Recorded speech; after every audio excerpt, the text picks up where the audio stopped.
So guys, namin diri sa spring no. Walay lain pinakadato diri nga among hitdan. Hey, what's up? So kato ring mga niang adlaw ko na ani diri no. Kay nangita lagi sila og jam og pultahan. Mo to call sa wala paglangay ko. Nag-order sila og upat ka jam og upat ka pultahan. So karon ang atuang giuna og tira ang jam kay ila pa man punay itaod mao na sakto-sakto pod nga guman nila og taod. Kahuman pa pod mi og himo sa pultahan. Ang pultahan na Nicole buhatonon gyapon kay wala man tay stock nga ingon ani nga design. Kay ingon ani gyapon nga design ang ilahang gipangita kay nagakuha na mong ni sila sa mga sa una og pultahan nga ingani gyapon nga design. So mo na call nga nagpicture-picture sila sa mga salasit ug lamisa kay ila po na ipakita didto sa tag-iya no. Og wala naglangay, naghatag po dayon sila og advance sa tuwa. So, tara na. Let's go.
So guys, isi-share ko sa inyo yung technique na ginagamit ko sa aming planer no kasi ito talaga kasagaran masisira.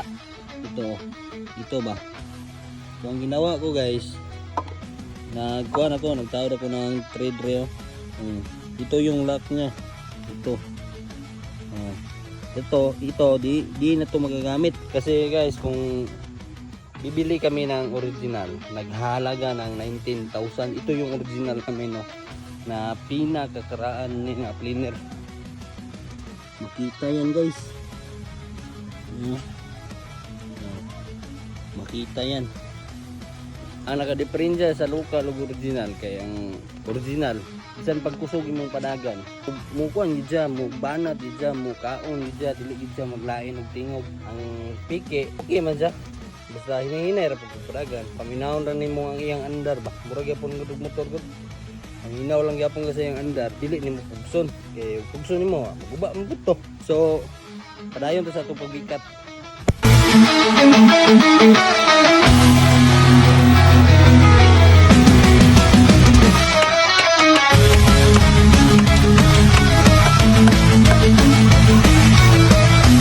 So guys, tapos na yung apat na jam. Yun ang tatlo. Ang gumawa niyan ha, putang ina yan.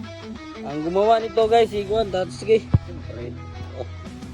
At yung Juan sa gilid, panggilid, si Sorcio. Right. So ito ang isusunod natin. Pero bago natin isusunod yun, atin sa yung ihahatid yung jam. So ito na guys, ihahatid na natin yung jam no. Medyo kuha na talaga ngayon, alas 5 kape na. So hapon-hapon na talaga. Ito na.